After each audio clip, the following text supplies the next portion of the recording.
जब सब ये कहें खामोश रहो, जब सब ये कहें कुछ भी न कहो, जब सब ये कहें है वक्त बुरा, जब सब ये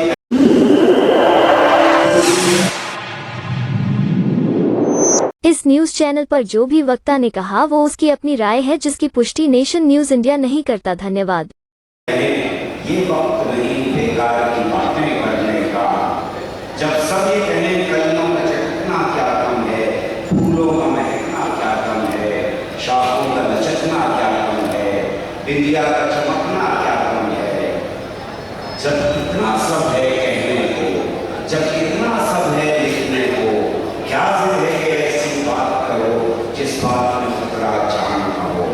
जब सब ये कहें खामोश रहो, जब सब ये कहें कुछ भी न हो, तब समझो पतझड़ बुरदाई, तब समझो मौसम दार है, तब सहमी सहमी रूहों को ये बात पटाना लाजिम है, आवाज उठाना लाजिम है, हर कर्ज चुकाना।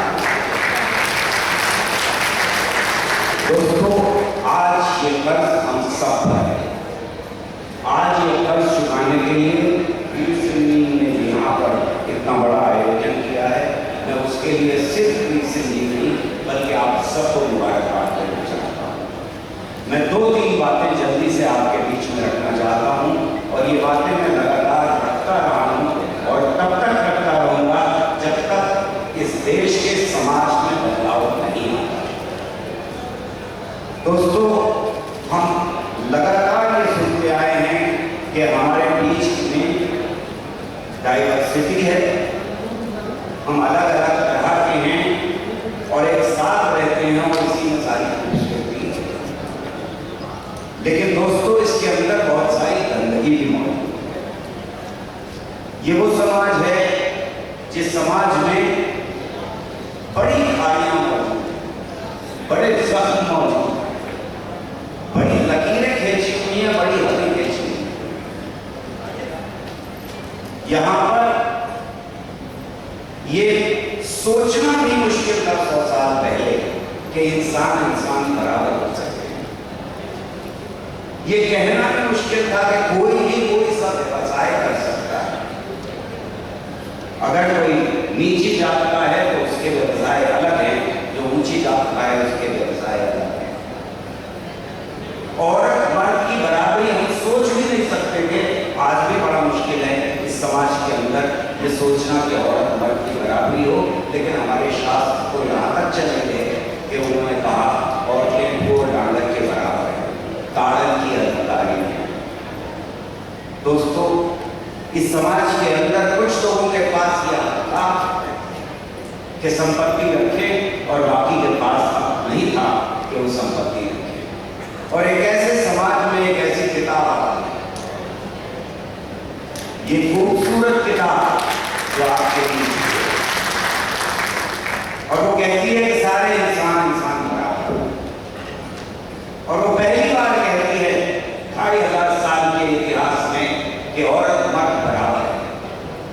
वो ये पहली बार कहती है कि व्यवसाय करने का ये हर हिंदुस्तानी को अपने हिसाब से तय करना। वो ये पहली बार कहती है कि कहीं भी रहने का हमारे पास। वो ये कहती है कि सबको संपत्ति अपने ऊपर रखने का हक अधिकार हमारे पास। ये किताब एक चमत्कार है, लेकिन इस किताब को मान क्यों लिया उन लोगों ने जो इस किताब में यकीन नहीं रखते थे। जिन लोगों ने इस किताब को पहली बार साइन किया मेंबर ऑफ पार्लियामेंट्स ने, उनमें से कई लोग मैं जानता हूं और इतिहास गवाह है कि बाबा साहब अम्बेडकर के हाथ का पानी नहीं पीते। फिर सवाल ये उठता है कि इस किताब को मान क्यों लिया, इसको हमने संविधान का दर्जा कैसे दे दिया, और खासतौर से उन लोगों ने जो हाथ का पानी पीने के लिए तैयार। उसकी वजह यह थी कि उनको लगा था कि ये बदलाव नहीं रहता है, समाज में कोई बदलाव नहीं होगा। बाबा साहब अम्बेडकर जैसे लोग अच्छी अंग्रेजी जानते हैं, लिख सकते हैं, हमें संविधान लिखना नहीं आता, एक किताब लिखने में तो कोई फर्क नहीं पड़ता। पर फर्क पड़ा, आज आप यहाँ मौजूद हैं।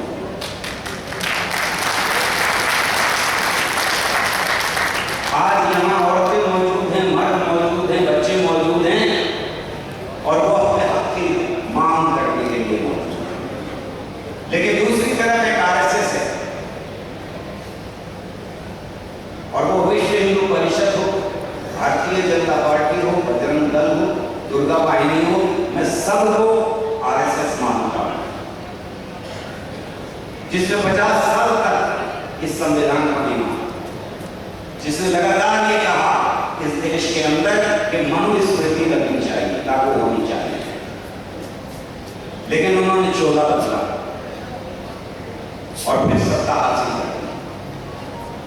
बहुत सारे लोग रह गए, लेकिन हमने 10 साल में देखा कि उन्होंने एक एक करके उस खूबसूरत संविधान को जो हमारे हाथ में बाबा साहब अम्बेडकर की अगुवाई में दिया गया था, किस तरह से एक एक लफ्ज को, एक एक पन्ने को फाड़ के पैरों के नीचे होना।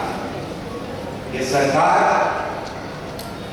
सिर्फ इंसानों का खून करने वाली सरकार नहीं है, ये सरकार सिर्फ 2002 वाली सरकार नहीं है जिसने कि नरसंहार किया था।